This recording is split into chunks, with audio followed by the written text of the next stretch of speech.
দেখুন, আপ দিল্লি মে সাপ। অনেক দিন পর, বহু বছর পর দিল্লির মসনদে ভারতীয় জনতা পার্টির সরকার বসতে চলেছে। সুতরাং আজকে যে আপ পার্টির নেতা কেজরিওয়াল ইমানদারির ঢং দেখিয়েছিল, সেই ঢংটা যেদিনকে কেজরিওয়াল দুর্নীতিকাণ্ডে ধরা পড়ল, ধরার পরে তারপরে সে বেরিয়ে এলো। বেরিয়ে আসার পরে আবার কি বলল, যে এবারে যদি ক্ষমতায় আসে আবার আমি ক্ষমতায় বসবো, অর্থাৎ মুখ্যমন্ত্রী হব। অর্থাৎ কুর্সি কা লোভ ও ছাড়তে পারলো না।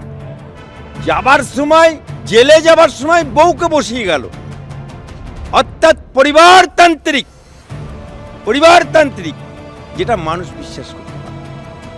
সেই জন্য দেখুন, কেজরিওয়াল হেরে গেছে, তার বউ কিন্তু জিতে গেছে।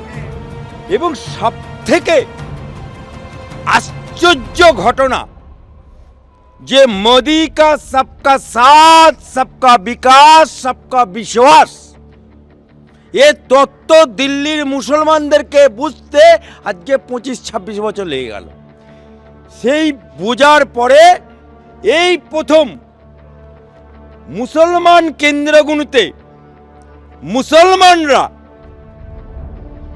ভারতীয় জনতা পার্টিকে যারা সাম্প্রদায়িক বলতো, যারা বলতো মসজিদ ভাঙা দল, যারা বলতো বিজেপি ক্ষমতায় এলে মুসলমানদেরকে পাকিস্তান পাঠিয়ে দেবে, আফগানিস্তান পাঠিয়ে দেবে, কোরআন পড়া বন্ধ করে দেবে, মসজিদে আজান দেওয়া বন্ধ করে দেবে, এই যে ভুল তথ্য মুসলমানদেরকে দিত, আজকে সেই মুসলমানরা দু হাত তুলে ভারতীয় জনতা পার্টির প্রার্থীদেরকে মুসলমান এলাকায়, এমনকি মসজিদের ইমামরা ভোট দিয়ে দিল। কারণ মুসলমানদেরকে বাংলার আমার মমতা বুবু, মমতা খালা, মমতা আপা যে ইমানদারির ঢং দেখায়, আর মুসলমানদেরকে জুজুর ভয় দেখায়, সেই জুজুর ভয় দিল্লির মুসলমানদের বুক থেকে সরে গেছে। তাই আজকে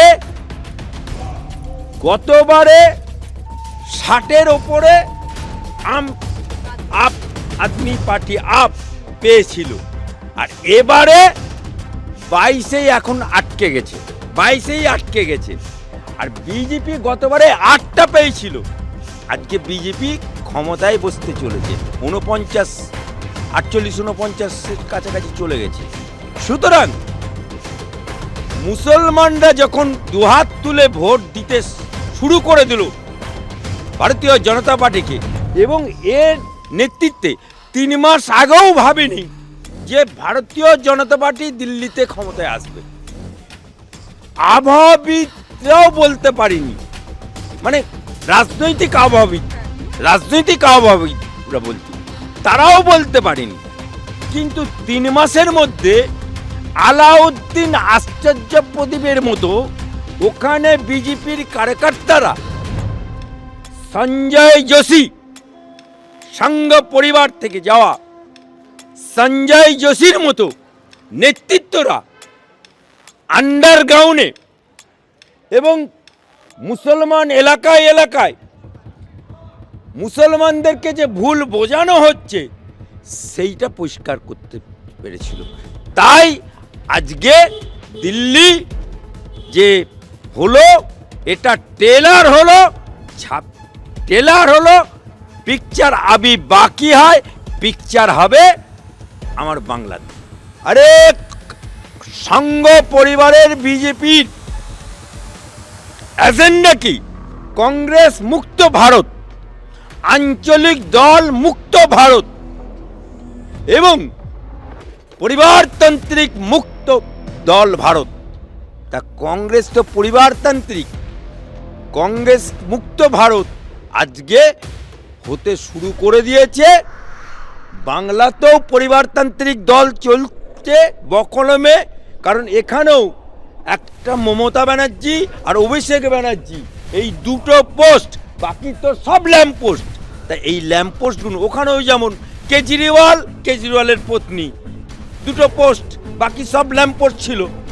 তাই দিল্লির মানুষ বুঝে গেল। সেই কারণে আজকে কংগ্রেস 70 বছরের ক্ষমতাসীন দল আজকে জিরো হচ্ছে, কারণ পরিবারতান্ত্রিক দলকে মানুষ আর পছন্দ করছে। দুর্নীতিপরায়ণ মানুষকে খোলা মুক্ত আকাশে থাকা মানেই পরিবেশটা দূষিত হয়ে যাওয়া। সেই জন্যে দিল্লির মানুষ জেল খাটা আসামিকে আবার জেলে ঢোকানোর ব্যবস্থা করে দিল। যেমন আমার বাংলার বুকে অনেক জেল খাটা আসামি এখন খোলা মুক্ত আকাশে ঘুরে বেড়াচ্ছে। যেমন কুণাল ঘোষ ওরপে ছিনাল ঘোষ বেলে আছে, ফিরহাদ হাকিম বেলে আছে, মদন মিত্র বেলে আছে, এরকম আরো অনেক আছে, সৌগত রায়, সুদীপ বন্দ্যোপাধ্যায়, এরা সব বেলে আছে, জলশোভন বেলে আছে, এসব বেলে আছে। এই বেলে থাকা মানুষগুলো পরিবেশ দূষণ করছে। এদেরকেও বাংলার মানুষ যদি 26 সালে দুহাত তুলে ভারতীয় জনতা পার্টিকে ভোট দিয়ে সিংহাসনে আনে, মোদির সবকা সাথ সবকা বিকাশ সবকা বিশ্বাসের ওপর বিশ্বাস করে দিল্লিকে দেখে মুসলমানরা যদি শিক্ষা নেয়, তাহলে এখানেও যারা বায়ু দূষণ করছে, যারা বেলে আছে, তাদেরও জেলের যাবার রাস্তা পরিষ্কার হয়ে যাবে। দেখুন, বাংলায় একটা কথা আছে,